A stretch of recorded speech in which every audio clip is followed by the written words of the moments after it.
Welcome to Shoreline's Veterans Day celebration. We will begin the program with an invocation led by Chaplain Tiffany Bothell, followed by the flag ceremony, the national anthem, and the Pledge of Allegiance, all performed by the Command Color Guard.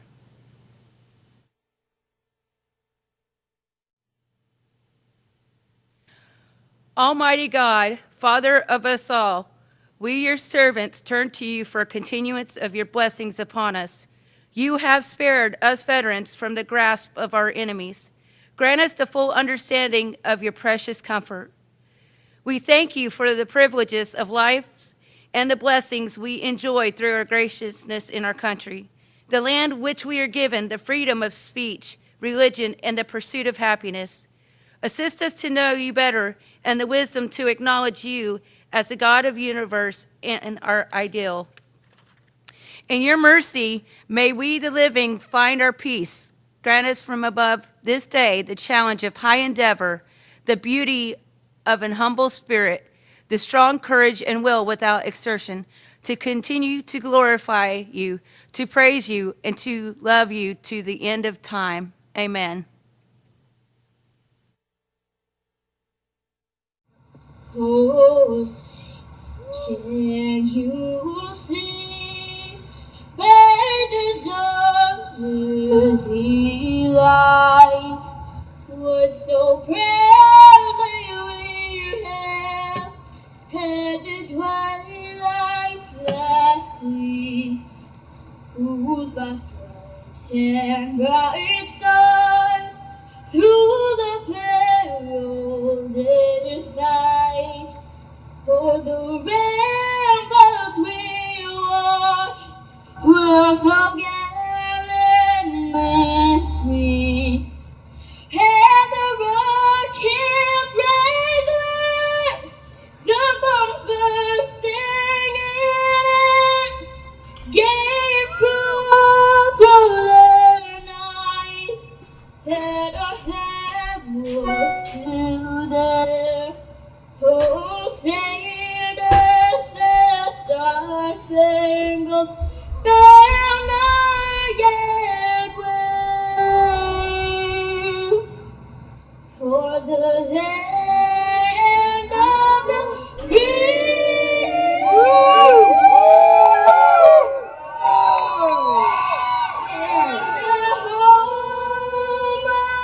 of the brave.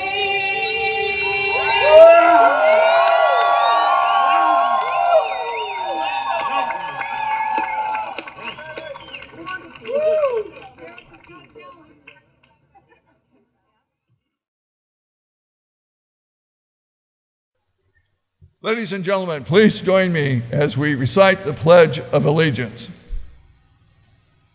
I pledge allegiance to the flag of the United States of America and to the republic for which it stands, one nation under God, indivisible, with liberty and justice for all.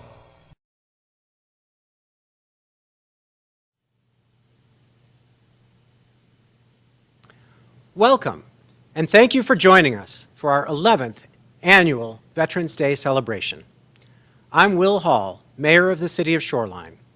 It is my honor to lead today's ceremony and pay tribute to those who have served our country. And it is a great pleasure to introduce to you Rod Dembowski, King County Council Member for District 1, which covers North King County.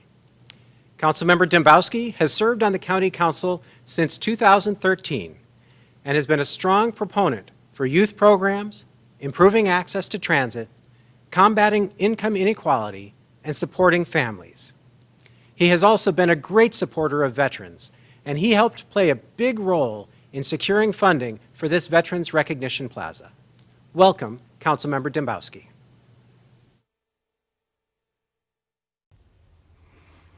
Well, hello, Shoreline Vets. It's Rod Dembowski, your King County Council member, and I am really pleased to join you by video this year for the annual Shoreline Veterans Day recognition ceremony. I'm sorry that it is not in person, but the coronavirus is keeping us separate this year so we can stay alive to hopefully join together next year.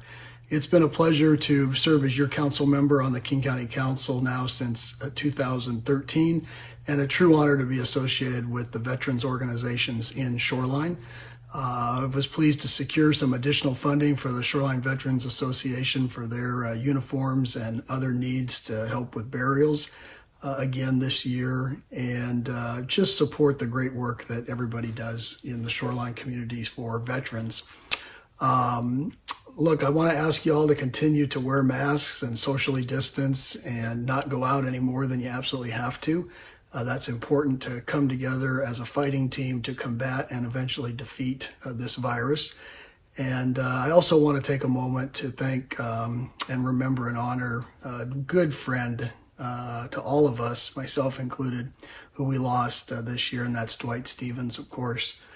He just did so much for the Shoreline community and Shoreline veterans. He was a fighter his whole life, and always with a smile, and I will truly miss him. It was great to be able to join him for his last birthday party. Of course, he and Frank Mall got together and were the leading efforts to get the Shoreline Veterans Plaza put together, and that continues to be a great gathering spot for all veterans and their families and those who want to remember and honor them in Shoreline. So I will continue to be supportive of our shared work in housing veterans and making sure that their health care needs are met, and look forward to continuing to work with you in partnership on that work. Thank you so much. Take care of yourselves, and we'll see you at the 2021 Veterans Celebration. Goodbye. Now it's my honor to introduce Representative Jayapal and thank her for sharing a message with our veterans. A former Washington State Senator and a lifelong organizer for immigrant, civil, and human rights, Representative Pramila Jayapal was recently reelected for a third term in the United States Congress. In 2016, she became the first South Asian American woman ever elected to the House. She came to the United States alone at the age of 16 and went on to start the largest immigrants' rights organization in Washington State before becoming one of only 14 immigrants serving in Congress today. She currently serves on the Judiciary, Budget, and Education and Labor Committees. Congresswoman Jayapal lives in West Seattle with her husband Steve, and thank you for being here. I'm Congresswoman Pramila Jayapal, and I'm honored to represent Washington's 7th Congressional District in the House of Representatives. It is such a pleasure to join you today as we honor and celebrate the service and the sacrifice of our nation's veterans and their families. In Washington's 7th Congressional District alone, we have over 30,000 veterans whose service spans generations. And I want to take this moment to thank you from the bottom of my heart for all that you have done for our community and our country. But too often our veterans struggle when they return home, feeling forgotten or left behind. And that's why I believe we must go beyond just saying thank you to our veterans. The federal government and Congress must provide real resources and full support for you and for your families. Our veterans have taken care of us. Now it's our turn to take care of you. Please know that my office is always here to assist you, and thank you again for your tremendous service to our nation. Good morning. I wish you all a happy and reflective Veterans Day. On behalf of the Shoreline City Council, I'd like to read our proclamation. Whereas, our nation was founded on the belief that all Americans are created equal and are guaranteed the inalienable rights of life, liberty, and the pursuit of happiness. And whereas, our nation's veterans have sacrificed to preserve and protect our country and Constitution from all enemies, foreign and domestic. And whereas, November 11th, 1919 was initially proclaimed as Armistice Day to celebrate our country's World War I veterans. And in order for a grateful nation to pay homage to veterans of all wars, on June 1st, 1954, President Eisenhower signed into law the renaming of Armistice Day to Veterans Day. And whereas, the City of Shoreline recognizes the contributions of the men and women of the military who have served our country and who continue to serve our communities.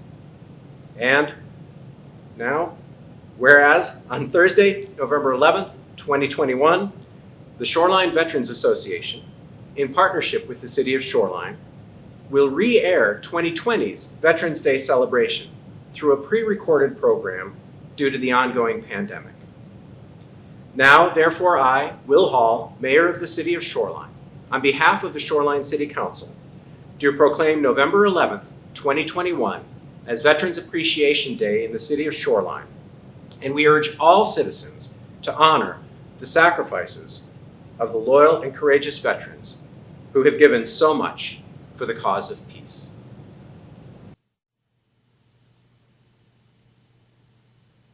At this time, Major Bill McCulley will read the poem In Flanders Field, written by Lieutenant Colonel John McCrae.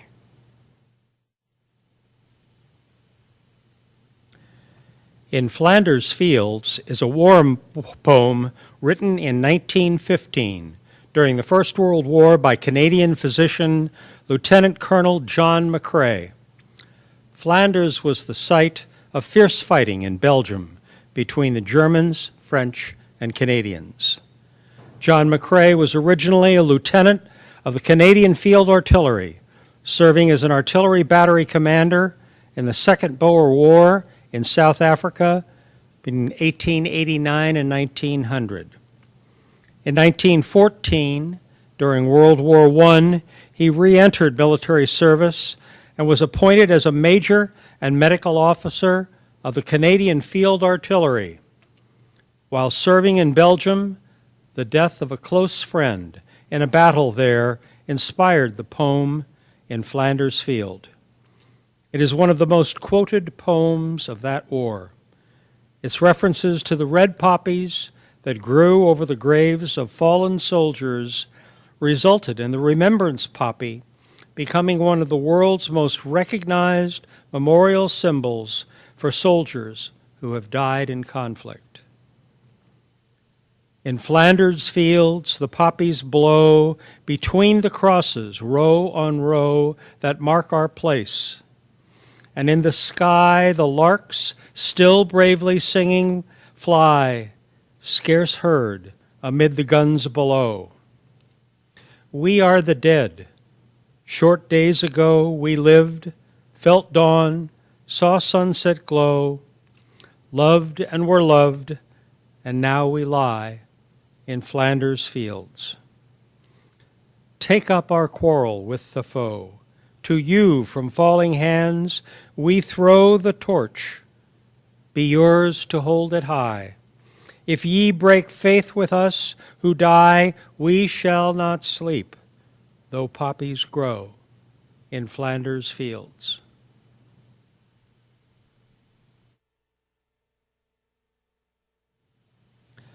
Veterans Day originated as Armistice Day on November 11th, 1919, the first anniversary of the end of World War I.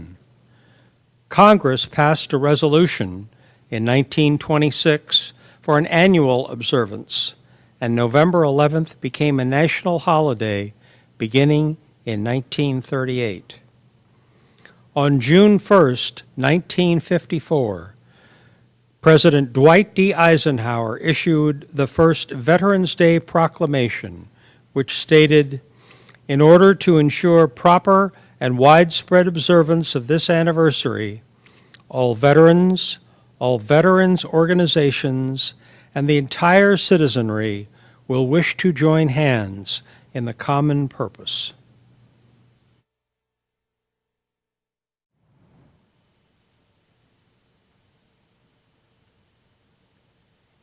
Patrick Morrell joined the Federal Way Veterans Center staff in April 2011.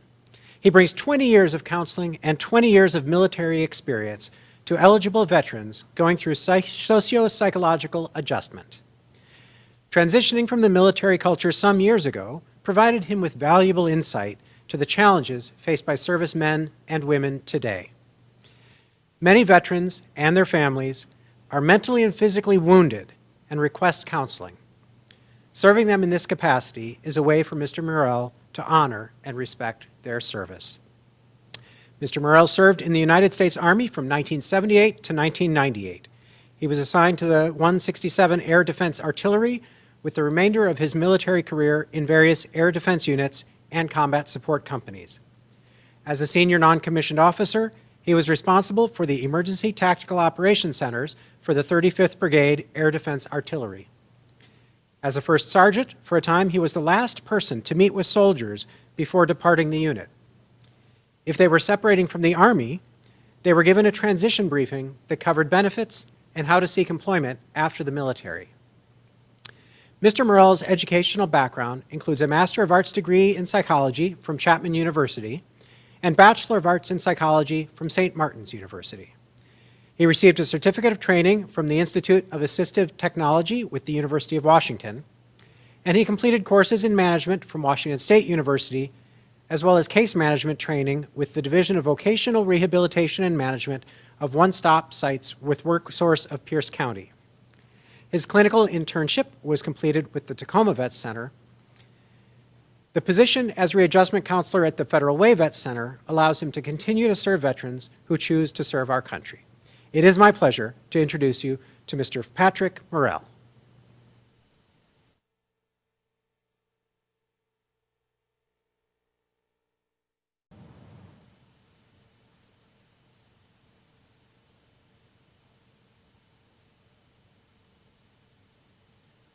My name is Patrick Morrell. I work at the Federal Way Vet Center, and I consider it a special privilege to speak to you today. After being asked to speak, I pondered about what I could say that would be of interest to a wise and respected audience of veterans. This is what I concluded. I served in the U.S. Army for 20 years, and then I worked as a counselor for 20 years. The Army provided me with many wonderful experiences and fun memories. I have sat with numerous veterans listening to their journey through their military service. The stories always included the transition to becoming an airman, Marine, sailor, or soldier. At the core of their story, I always hear a fascinating theme resonating. Many of them are unaware when they describe this time. This moment is a defining period when they become a patriot, an event or incident that transformed their minds completely from being a civilian to a service member dedicated to their country and its cause. The Webster Dictionary defines patriot as one who loves his or her country and zealously support its authority and its interests. Hopefully, you are thinking about your defining moment. This is a moment your country took on a new meaning because of your military experience. The experience I would like to share was early in my military career. I served as a color guard. While stationed in Germany, I was assigned to the 1st Infantry Division Forward. And this division hosted an annual event for World War II veterans. They returned to Germany each year to visit areas where battles were fought and grave sites of buried comrades. The division color guard and others escorted these veterans, and many of them shared their stories with us because we were young soldiers and because we spent time with them. During this time, an African American who served in World War II shared an experience with me that he labeled as a defining moment.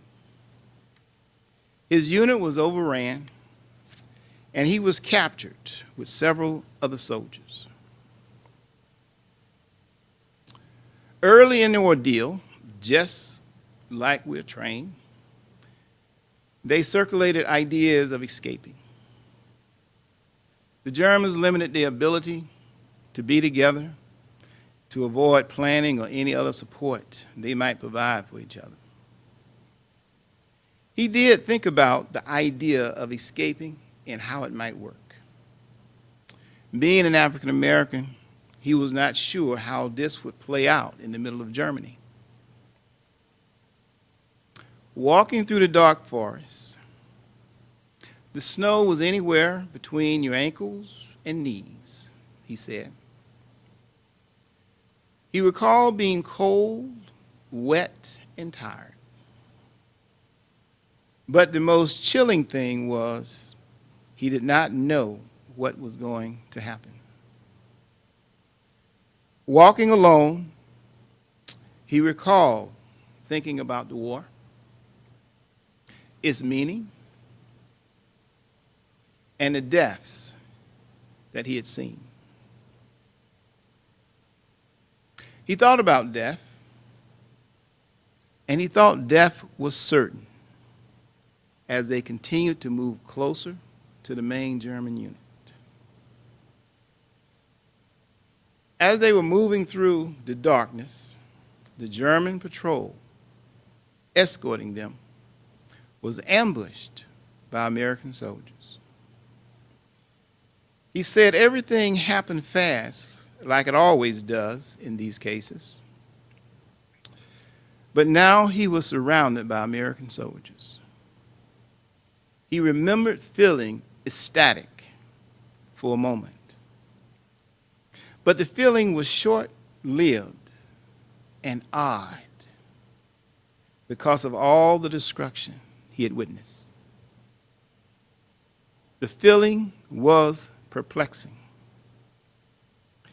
He explained to me how exhilarating it felt to be standing with his American counterparts. He rejoined his unit and expressed having a renewed desire to fight this war as an American patriot. And he recalled for the first time thinking that he was a patriot. I will fast forward because of time. The veteran described his trip home on a ship. He was below deck, sitting and listening to the hull of the ship. The hull sounded as if it twisted and scratched with the movement of the water. He felt lonely and completely lost at the moment. The world seemed to freeze and become void, without emotions or meaning. At the lowest of his emotions, he was able to recall the moment in Germany when he was rescued by American forces. His spirit was lifted. He regained his vision and determination and promise. He said, "I was glad to be going home to America." Think about the state of this soldier's mind for a moment. Now I want to tell you about the Vet Center and what we do for veterans. For veterans returning from war, there is a huge emotional burden. And often there's also a physical burden. The Vet Centers was established in 1979 as a public order by Congress because it was noted that Vietnam veterans was getting together, supporting each other in small groups. They needed support. And because of many of the things that was going on in our country at the time, many of them did not completely trust the government and the VA system. So the Vet Center was placed in communities away from the VA hospitals and many of the administrations of VA. And the veterans felt comfortable coming to these locations in the community with each other and talking to each other. The services that we provide are individual counseling and group counseling. Some of these individuals need to work with us individually because of the emotional burdens they're dealing with. Some of the veterans do better in groups because they're talking with peers, someone that can relate to them and the experiences that they endured.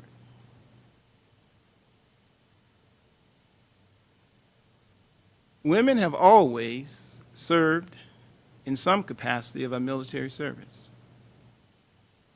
But over the years and up until our current wars, the number of females serving in our military armed services have increased. Along with that increase have also been military sexual trauma.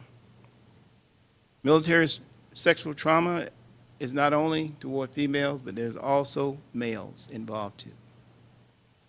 The Vet Center has counselors who are trained in unique skills to work with those individuals. Marriage and family counseling is also offered at the vet centers because as the veterans carry these burdens, many times their family members are affected also. And it's helpful for them to come in and seek counseling through the vet centers because once again, we also have counselors that's trained specifically to deal with their specific issues. Bereavement counseling. I like to talk about bereavement counseling this way. A young veteran was getting ready to deploy. And in that deployment, there was another veteran that had been to Iraq and Afghanistan. So when they were seated, he moved closer to him because he wanted to ask him a question. And you can probably think what that question was. He wanted to ask him, what was it like over there? The soldier looked at him with a solemn look, and he told him, people die over there. And unfortunately, when that happens, the Vet Center is there to assist those loved ones and those family members as they go through their grieving process. Alcohol and drug referrals. The Vet Center, we do not provide the services for alcohol and drug rehabilitation, but we can refer you to facilities that do that. We provide a lot of information about housing and shelters because many of the veterans are struggling with housing, and also there are many that are homeless. We also act as a liaison between the VA and the community, many community resources. Benefits and assistance to veterans we also provide. We can refer them to agencies that can help them with their benefits. Community education and career referrals. We can help them with that. We can show them what places to go to look for jobs and agencies to help them. These are the many services that we offer at the Vet Center. I would like to thank you for having me to come and speak with you today.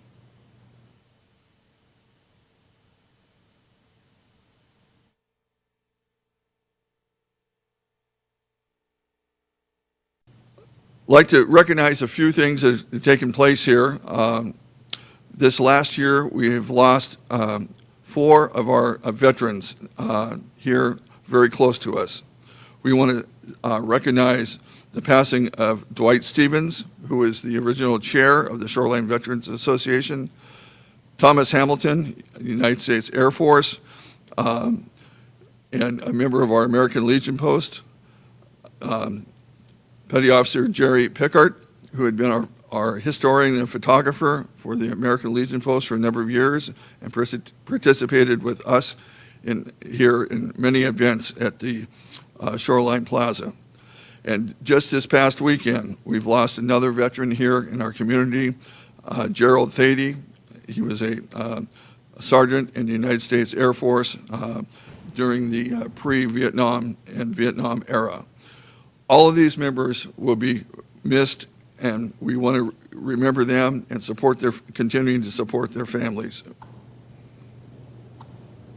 In closing, we want to let you know of an opportunity, of a good way of recognizing veterans here as we're coming up to the holiday season. The Shoreline Recognition Plaza that we have here just behind City Hall is a way. We have bricks out there, and it's by purchasing a brick and having it engraved with your loved one's name and their service is a way of memorializing them for a lifetime. We have new brochures, information that can be available at City Hall for you to pick up and be able to take a look at. Or you can go to the following site, ShorelinePost227.com. That's ShorelinePost227.com, and the information is a tab there on the bricks that we have available to have your loved ones memorialized here. Again, we want to thank you very much for viewing our virtual Veterans Day presentation. We're hoping that next year we'll be back in the live mode, and I want to wish everyone and all the veterans thank you for your continued service here after your service time, and we want to thank everyone that has been able to participate with us today. And with that, thank you very much, ladies and gentlemen.